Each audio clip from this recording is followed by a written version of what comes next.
Hello everyone, welcome back to another video. I want to apologize in advance if I sound a bit rough. I do have a pretty bad sore throat at the moment. As you can see, my hands is a Xiaomi 15 Ultra, which I purchased in China a few days ago.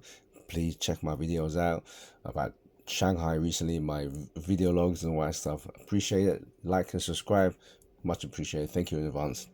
I've been using this device for what, a day, two? So I'm gonna give you my thoughts, my hands-on review the last 48 hours or so. I got this one because I'm a geek. I love tech, so I purchased it. But most importantly, because of the camera. Really, if you're here because you want to see some of the game performance, I can tell you now. This is the latest Snapdragon 8 Elite, so you can run any games. There will be no demos, so if you're here for gaming, please. This is not that channel, so apologies in advance.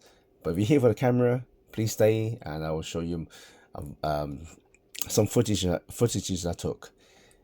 Speaking about footages, if you follow my channel, you know that I do like a montage of photos, videos, day shots, night shots, all that kind of stuff. I kind of experiment with the cameras as much as I can.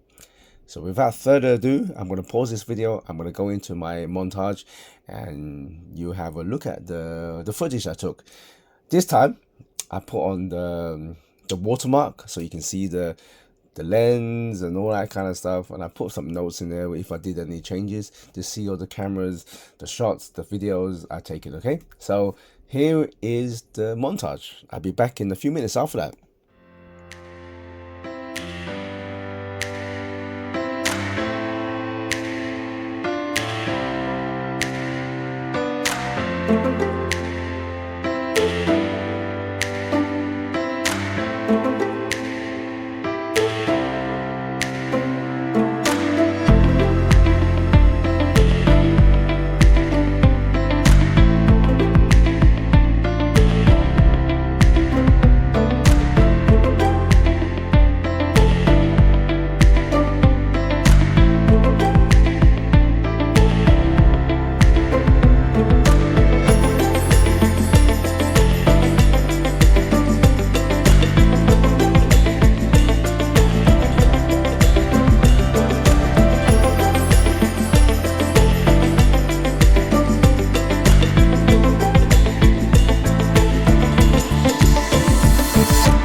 No. Yes, I hope you enjoy that. I gotta say, the camera is really good. I really do like it. I'll do, the filming and so on and so forth.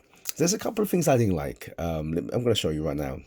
So, I want to compare it to my last best camera phone, which is the Vivo X200 Pro, which is, I said in my review, my last test was the best phone I had in 2024. Best camera phone as well.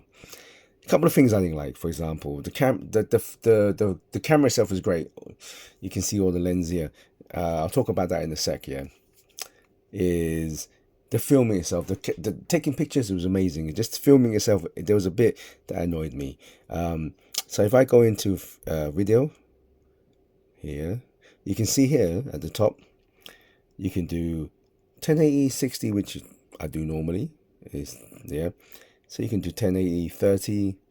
You press that, you got 4K, 8K, and so on and so forth. Okay. Whoa, sorry about that. I had to pause. I had a bit of a cough rush. I had to let it go. Anyway, I'm back. Like I said, you got the 1080p, 4K, 8K, which is standard. What I didn't like was if I did a 1080p, which I film in, and the 60 frames per second, right? The problem was if I go into the settings here, is I want to do say kind of like most of my cameras, ultra steady or extra steady or whatever you want to call it. You press shoot steady. It has OIS built into it in a way, so it was pretty. You look at the footages, they were pretty stable shots. But when you select that, as you can see here, it goes back to 1080 30, and when you undo this, you can see it goes to 1080 60, which is a bit of a shame because my Vivo actually had 1080 60 frames per second with ultra steady shot.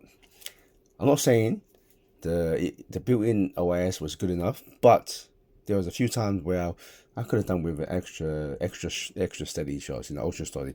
So that's a few things as well. But overall, I like the camera. It had pretty all the things you expect. Unlike say my Vivo X200 Pro, which is still one of the best camera phones of last year, it had too much options. This one's a nice balance of more than enough options, not too little, not too much. So I actually really enjoyed that. Apart from that, the camera is one of the best. If not, I think it's probably the best camera phone I have. Just edges it over the Vivo. I may do it. Let me know in the comments if you want me to do a comparison between this and the Vivo X200 Pro. Let me know. Yeah. Apart from that, this is the best camera phone I got, in my opinion. I really enjoy using it. Speaking about camera, as you can see here, I know that there's a lot of people who actually said that, look, I actually enjoy the design. I mean, the big camera bump and that, it's been around for a few years. You either like it or you don't. I actually think it's not bad. It's not the best. It's actually, all right. Look, I'm in the middle. I think if it's a 10 score of 10 design, I give this an 8. Overall 8. The camera bump, I kind of get used to having it at my finger, almost like a finger rest here. So that's pretty good. So I just think that I like the red accent. Like I mentioned if you watched my previous video, I actually wanted the kind of vegan leather, grey and black. They didn't have that. But you know what? I'm actually happy they didn't have it because I bought the black one, because I'm not a big fan of vegan leather. And some people do, some people don't, and that was the best selling one. So this is one of the few left in Shanghai. I'm happy. There's no fingerprints. It's really cool. I like the red accent. Design is overall pretty good. I do like it. Like I said, 8 out of 10. Its only issue is the camera placements. It does, you got the row here and the big Leica sign, and then this. I don't know.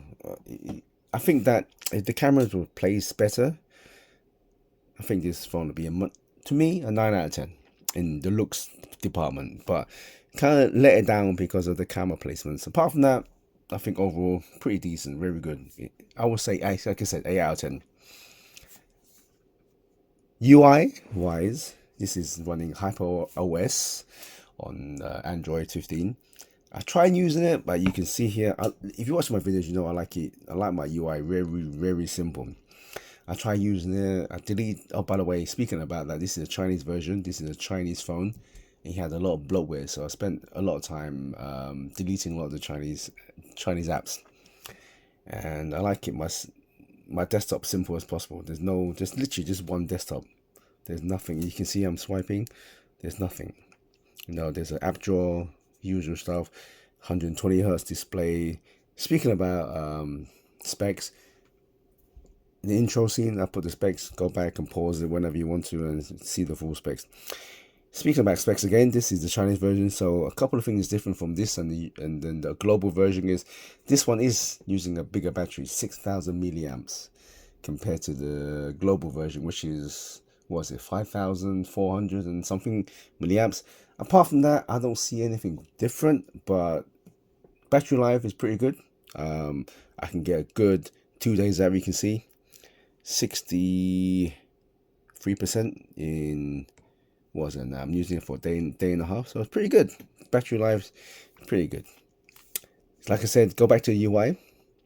I just couldn't get in. I just couldn't get hands on with HyperOS. So far, I'm not a big fan of HyperOS. I mean, with the Vivo, I actually enjoyed Origin. My first time using it, I used it a lot, and I tend to just use Nova Launcher. So usual stuff, 120 hertz. You can. Unfortunately, there's no 90 hertz. A lot of companies need to have a middle ground, which is a shame. But it's just fine. 120. Of course, you drain battery. What I'm gonna do, I'm gonna go into the Geekbench, and we will see the scores. Here you are. So CPU. Let's go into history. Here you go. So CPU, I've done some benchmarks already. Single core 2998, multi-score 9096, pretty decent. Here you go. Look, it beats the Samsung Ultra 24, not bad. So we just go into the GPU. So 18914. So that's not bad.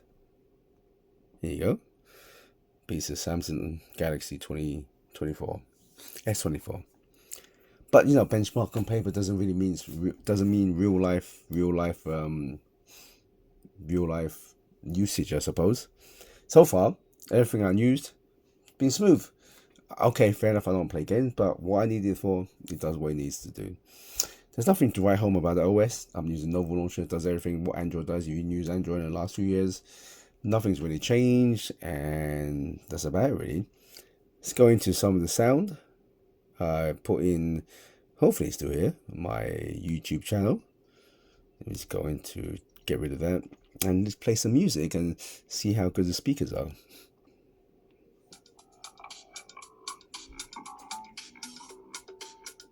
Put the volume up.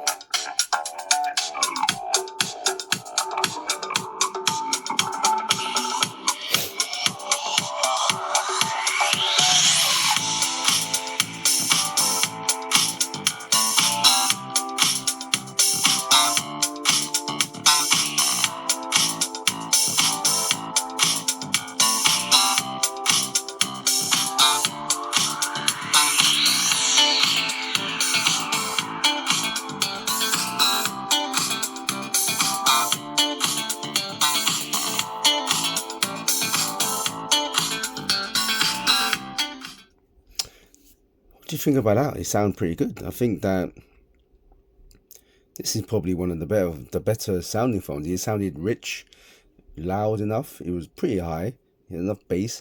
It didn't sound noisy. It didn't sound like it was a lot of noise. I think this is definitely up there with one of the best sounding phones I've had. So anyway, what do I think of this phone? Camera wise, I would say I really need to compare it. At the moment, I'm actually edging this over my Vivo X200 Pro. But as in saying that, this is an Ultra, so it should be a level above the Pros, right? And the Vivo is releasing an Ultra soon. That's probably the better comparison, really. You got this one, the Samsung one, which I'm not going to buy. I'm not a big fan of Samsung or Apple or anything like that. The next one will probably be Oppo Ultra and then the Vivo Ultra. So hopefully I get all three of them and do a comparison. But at the moment, this is definitely just edges it by a little bit. But as in saying that, I really need to do a bit more of a comparison with my Vivo. Really, let me know if you want me to do a comparison. I will do my best if I can. Yeah, so this is a great phone overall. What is my overall complaints is, like I said, I just wish the camera layout could have been a little bit more, more pleasing to the eyes. But the design, like I said, is 8 out of 10. I'm okay with that. Performance is amazing. HyperOS is a bit of a letdown. So far, I've not been a big fan of HyperOS, which is fair enough. It's still pretty new. Give it maybe a year or so. Maybe they can just work out a couple of things. I can't put my finger on why I don't like it, to be fair. I think it's just a bit messy, really. But good thing about Android is you can always put like a custom launcher, which I use is a Nova, which is good. Sounds great. I love the feel of this kind of. You can't get fingerprints. I just think it's great. Overall, it's great. I wish it would have a little bit bigger. This is a 6.73 inches, which is just maybe a 6.8, a little bit bigger, just a teeny bit. When you, like me, been using 6.8 onwards for a few years now, it's kind of hard to go back to a 6.7. I know it's just a 0.1, but it just makes it a little bit different. But it's still a big phone. Like I said, I love big phones, so I'm okay with that. The price I paid is brilliant. I know it's a global version in the UK. In a way, it's going to be $12.99. So price wise, depends where you are. If you ask me, would you get this over Samsung or a Apple? In the past, I'd say, yeah, definitely get this. The price, but now it depends what you prefer, really. Yeah. So this is it, really. This is a pretty good phone. I do like it. Whenever I go to holiday again, I'm gonna take the camera attachment and use that. This is definitely top of the range at the moment. I had to wait until Oppo Ultra and then the next Vivo Ultra to really get a good comparison. Which one's the best good Ultra? Hopefully, I can still do that. I'd like to say, please like, subscribe. I'm unemployed at the moment, and I need as many subscribers as I can. Please help me out. Please help me out, and I appreciate that. Thank you in advance. Anyway, until next time, good morning, good afternoon, and good evening, wherever you are in the world, and please do stay safe. Goodbye now.